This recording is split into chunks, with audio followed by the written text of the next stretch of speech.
Саламатсыздар ма балалар? Бүгінгі сабағымыз математика сабағы 6-шы сабақ, 3-ші сынып. Сабақты көрден алдан мен каналыма тіркеліп, қоңырау түймесін басып қойыңыздар. Мен каналымда 2-ші және 3-ші сыныпқа арналған қазақ тілі және математика сабақтары жүргізіледі. Бүгінгі сабағымыз бірінші жаттығу миллионға дейінгі мыңдықтармен санау дейді. Сен толық мыңдықтармен танысасың дейді. Бірінші есепте әр қораптан бір-бірден жүздікті, ондықты және бірлікті таңдап ал дейді. 3 таңбалы 6 сан құрастыр дейді. Мысалы, бұл жерде 3 таңбалы бір-бірден аламыз. Мысалы, жүздіктен 6 аламыз, ондықтан 5 аламыз, және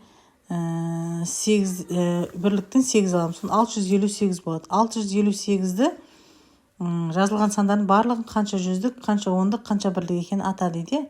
Мысалы, біріншісінде 6 жүздік бар, екіншісінде 5 ондық бар, үшіншісінде 8 бірлік бар. Осылай жазып қойсақ болады балалар. Екінші есепте кестеде жазылған сандарды оқы дейді. Ондағы әр санның разрядтық қосылғыштарын ата дейді. Мысалы, 506 деген санның разрядтық қосылғыштары 500 қосу, мұнда 0 болып қапты, кешіңіздер балалар, 6 деп қойасыздар. 500 қосу 6 болады.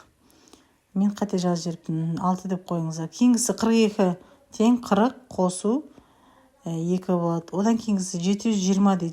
720-ға 700 қосу 20 қосу 0 дейміз. 990-да да сондай 900 қосу 90 болады. Қосу 0 болады. Осылай разрядтық қосылғыштарын бөліп жазып көрсетіп қойдым балалар. Жазып алыңыздар.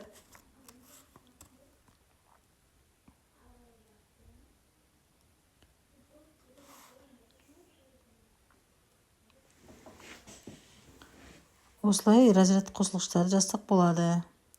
Үшінші есеп, келесі есеп. Мәтінді оқы. Онда қандай сандар бар дейді. Қандай сандармен танысың, ал қайсысы саған таныс емес дейді. Бұл жерде Қазақстанның өсімдіктер әлемінде ағаштың 68 түрі, бұталы өсімдіктердің 266 түрі, көп жылдық өсімдіктің 2000-нан астам түрі және бір жылдық өсімдіктің 849 түрі бар деп есептеледі дейді.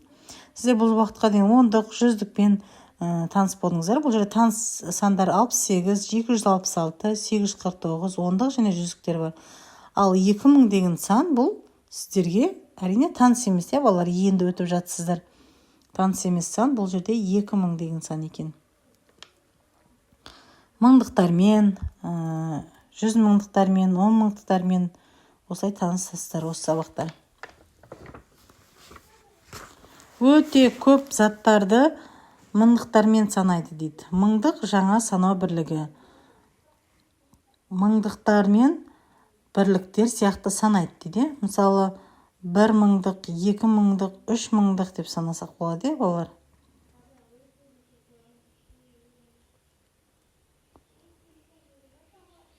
Он мыңдықты мысалы 1 жүздік мың деп алсақ болады. 10 жүздік мыңды 1 мыңдық мың, 1 миллион деп алсақ болады екен. Неке 10 бірлік мың, 1 ондық мың, 10 мың, ондық мың, 1 жүздік мың, 100 мың деп аламыз. Мыңдықтар, 10 мыңдықтар және 100 мыңдықтар екінші класты немесе мыңдықтар класын құрайды дейді.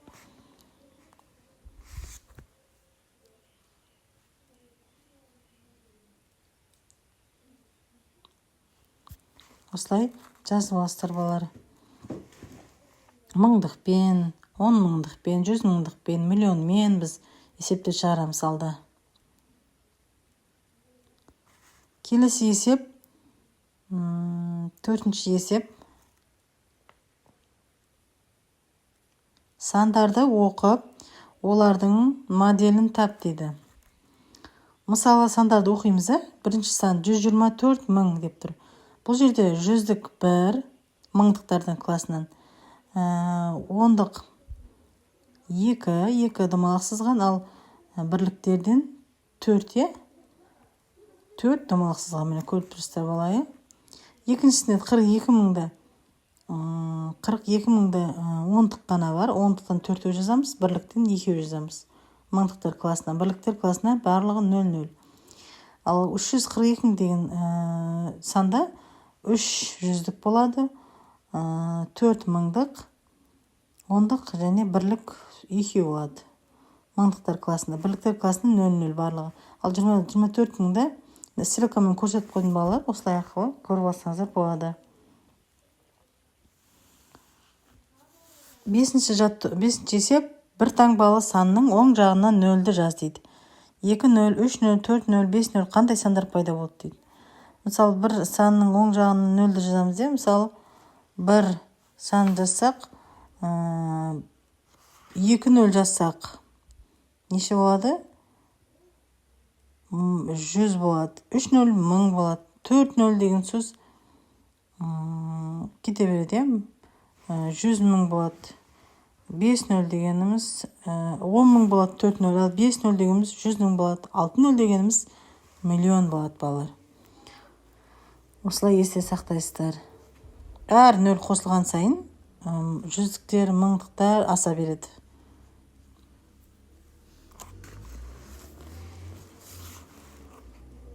Келесі 6-шы есеп, сандарды оқы дейді. Класстар, мысалы, миллиондар, разрядтар, сандарды оқы деген. Бұл жерде миллиондар классы, мыңдықтар классы және бірліктер.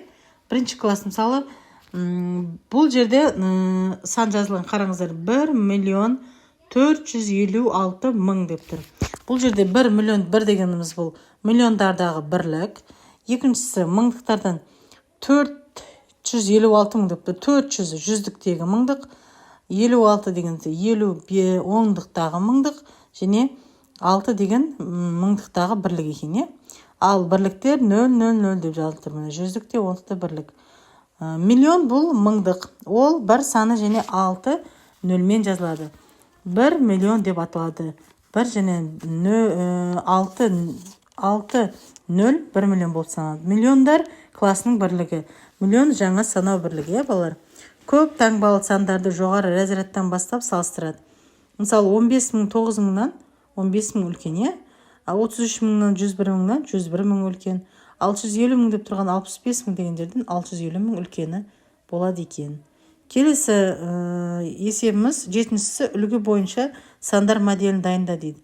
Мысалы, бізге үлгі берілген жерде 431 мыңның қалай жазылған, жүздікте 4 жазамыз, ондықта 3, бірлікте 1. Мысалы, бұл жерде 35 мың деп алсақ, 35 мыңда 3, ондықтан 3 сызамыз және бірліктен 5 сызады екенбіз, домалақ. Сол кезде мыңдықтағы ондық 3, мыңдықтағы бірлік 5 екен. Ал бірліктегі ондық жүздік бірлік олар 0 деген. 205 мыңды да солай жазасыздар балалар. Екіншісі А тапсырмасында да 5 мыңды алсақ, жүздік ондықта 0, мыңдықтардағы жүздік ондық жоқ, тек қана бірлік бар. Мыңдықтағы бірлік бұл 5 екен. 5 мыңды деп салады. Келесі 8-ші есебіміз арифметикалық амалдарды тиістің қой дейді. Мысалы, біріншісінде 380, жақша ішінде 120, алу 160 десек 100 шығады деген жауап. 380 алу 120 қосу деп алсақ, мен осылай жазып қойдым балалар. Келесі 9-шы соңғы есеп, Қазақстанның қызыл кітабында өсімдіктің 370 түрі тіркелген, ал саңырауқұлақтың бұдан 360 түрі кем. Сонда қызыл кітапта барлығы қанша өсімдік үшін саңырауқұлақтың түрлері тіркелген дейді. Қызыл кітапқа тағы не енгенін анықта дейді. Мысалы, өсімдік 370 түрі десек, өз саңырауқұлақтардың қанша екен белгісіз, бірақ 360 түрі кем дейді. Сондықтан біз шешуінде 370 қосу, жақша ішінде 370-тен 360 апсаймыз, 380 болады. 370-тен 360 тасақ 10 болады, 370-ге 10-ды қоссақ 380 болады. 380 түрі қызыл кітапқа енген екен балалар. Осылай жазып аласыздар. Мен каналыма тіркеліп алыңыздар балалар, қоңырау түймесін басып қойыңыздар. Мен каналымда қазақ тілі және математика сабақтары 2-ші және 3-ші сыныпқа арналған қазақ тілі және математика сабақтары жүргізіледі. Бүгінгі миллиондықтармен, мыңдықтармен, ондықтармен сабағымыз осымен аяқталды балалар. Келесі сабақтарда кездескенше сау сәлеметте болыңыздар.